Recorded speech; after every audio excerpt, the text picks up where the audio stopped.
विक्रम वैताल की कहानी। अब तक आपने देखा उज्जैन राज्य के राजा विक्रमादित्य दरबार में पधार रहे हैं। आपको याद होगा कि 10 वर्ष पूर्व एक साधु महाराज ने एक शरीफा भेंट किया था। अच्छा, तो ये बताओ कि वो सारे फल कहाँ हैं जो हमें उस साधु से पिछले 10 वर्षों में प्राप्त हुए हैं। महाराज की जय हो। पधारिए साधु महाराज। आपने पिछले 10 वर्षों में हमें बहुमूल्य हीरे दिए हैं। मुझे एक विशेष मंत्र को सिद्ध करना है, जिसके लिए मुझे एक वीर पराक्रमी की सहायता चाहिए। मैंने वो फल आपको इसलिए दिए हैं ताकि आपकी सहायता प्राप्त कर सकूं, आपकी मदद से उस विशेष मंत्र को सिद्ध कर सकूं। ठीक है महात्मन, मैं अवश्य आऊंगा। अमावस की रात, आधी रात का समय, सबकी नजरों से बचता बचाता एक साया महल से निकला। शरीर पर काले वस्त्र, मस्तक पर चंदन का टीका और हाथ में नंगी तलवार। मैं आ गया महात्मन। निश्चय ही कोई वीर और पराक्रमी ही अपना वचन पूरा कर सकता है। मुझे विश्वास था कि आप अवश्य आएंगे, इसलिए मुझे वापस जाने से कोई नहीं रोक सकता। स्वप्न सुंदरी। राजा विक्रमादित्य अपने वचन के बड़े पक्के और निडर व्यक्ति थे। साधु को दिया वचन निभाने के लिए एक बार फिर उन्होंने वैताल को पकड़ा और फिर वैताल बोला, तुम वचन के पक्के हो विक्रम, पर मुझे आशा है ये सब तुम धन या स्त्री के लालच में नहीं कर रहे, बल्कि अपने वचन का मान रखने के लिए कर रहे हो। इसी पर मैं तुम्हें एक कहानी सुनाता हूँ, और ध्यान रहे, कहानी सुनाते समय अगर तुम बीच में बोले तो मैं उड़ जाऊंगा राजन, उड़ जाऊंगा। मणिद्वीप नामक सुखी और समृद्ध राज्य में राजा माणिक वर्मा राज किया करते थे। राजा के विवाह के करीब 20 साल बाद उनके एक पुत्र उत्पन्न हुआ, जिसका नाम सुधीर रखा गया। धीरे धीरे वो बड़ा होने लगा और राजा बूढ़े होने लगे। सुधीर के 20 वर्ष के हो जाने पर राजा को लगा कि राज्य का कार्यभार युवराज सुधीर को सौंप देना चाहिए, पर उससे पहले उन्हें युवराज सुधीर के विवाह के बारे में भी सोचना था। कुछ दिन पश्चात राजा राजकुमारी रत्नाप्रभा को सुधीर के लिए चुनते हैं। सुधीर को बुलाकर राजा ने सुधीर से कहा, पुत्र, ये तस्वीर देखो। इस सुंदरी को हमने तुम्हारे लिए चुना है। इससे विवाह के पश्चात तुम मणिद्वीप का उत्तरदायित्व अपने ऊपर ले लो। राजकुमार राजा की बात मान लेता है और अपने कक्ष में विश्राम के लिए चला जाता है। रात स्वप्न में उसे एक सुंदर स्त्री दिखती है। सुधीर की आंख खुल जाती है, पर उसके मन मस्तिष्क में वो चेहरा बस जाता है और अंत में वो निर्णय लेता है कि उस स्वप्न सुंदरी को ढूंढ निकालेगा और उसी से विवाह करेगा। अगले दिन सुधीर राजा के पास जाता है और कहता है,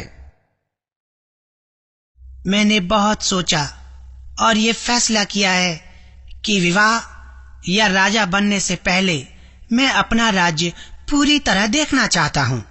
लोगों के जीवन को समीप से देखना चाहता हूँ, ताकि उनकी मुश्किलों को समझ सकूं और फिर शायद अधिक समझ से उनके जीवन संवार पाऊंगा।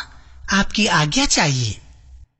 राजा आनंद पूर्वक आज्ञा दे देते हैं, बिना जाने कि सुधीर के मन में क्या है। सुधीर अपनी जरूरत का कुछ सामान लेकर एक घोड़े पर सवार होकर भ्रमण पे निकल जाता है।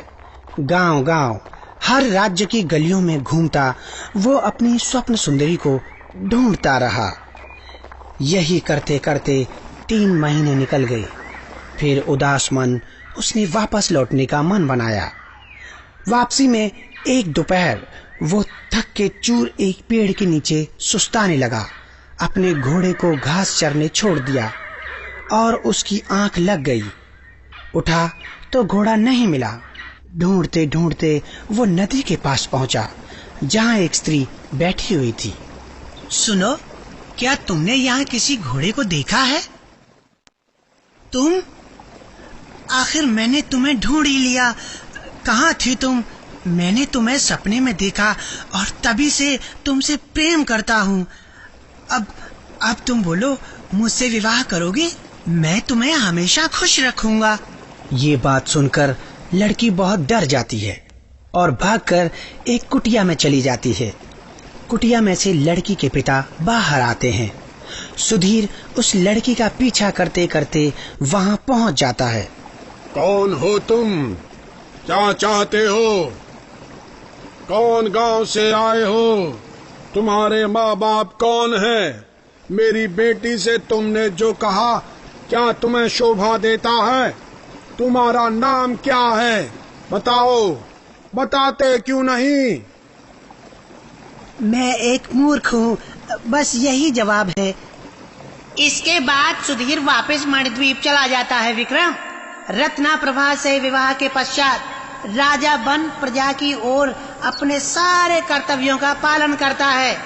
अब बताओ विक्रम, सुधीर ने ऐसा क्यों किया? अगर सही उत्तर जानते हुए भी नहीं बताया तो तुम्हारे सर के टुकड़े हो जाएंगे, और अगर बताया तो मैं उड़ जाऊंगा राजन, उड़ जाऊंगा। तो सुनो वैताल, राजकुमार सुधीर मूर्ख नहीं था, पर पूरी तरह बुद्धिमान भी नहीं था। किसी को सपने में देख ढूंढने निकल जाना समय की बर्बादी है और मूर्खता है। जब उस बूढ़े आदमी ने सवालों की बौछार की, तब उसे इस बात का एहसास हुआ कि कोई भी साधारण व्यक्ति यही करेगा जो उस बूढ़े आदमी ने किया। पर एक राजकुमार होने के नाते उसका कर्तव्य था कि उस स्त्री के बारे में सब कुछ पता करना, कि क्या वो एक राज्य की रानी बनने का उत्तरदायित्व संभाल पाएगी, जो उसने नहीं किया। केवल सुंदरता किसी व्यक्ति का स्वभाव नहीं बताती वैताल। बिना जाने विवाह करना मूर्खता से कम नहीं है। उसका अपराध बोध ही उसे वापस ले आया, और फिर एक अच्छे पुत्र और राजा होने का उत्तरदायित्व उसने निभाया। वाह विक्रम, आज तुमने साबित कर दिया कि मनुष्यों की समझ और स्वभाव की तुम्हें कितनी परख है। पर तुमने बोलकर अपना वादा तोड़ा है विक्रम, इसलिए अब मुझे वापस जाना ही पड़ेगा।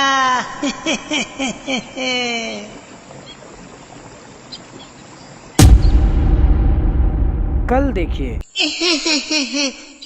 राजा विक्रम, मेरे विचार से तुम साधु की सहायता कर तो रहे हो, पर इस तरह बिना सोचे समझे दिए गए वचन और बोले गए शब्द अक्सर व्यक्ति के नाश का कारण बनते हैं। राजन, शिवपुर नगर में एक व्यापारी रामानंद रहता था। उसके 2 पुत्र थे, एक सुधाकर और दूसरा दयाकर। उसे व्यापार का संपूर्ण ज्ञान था। उसने अपने पिता के व्यापार को कहीं से कहीं पहुंचा दिया। शिवपुर में एक और व्यापारी रहता था, जिसकी 2 पुत्रियां थीं।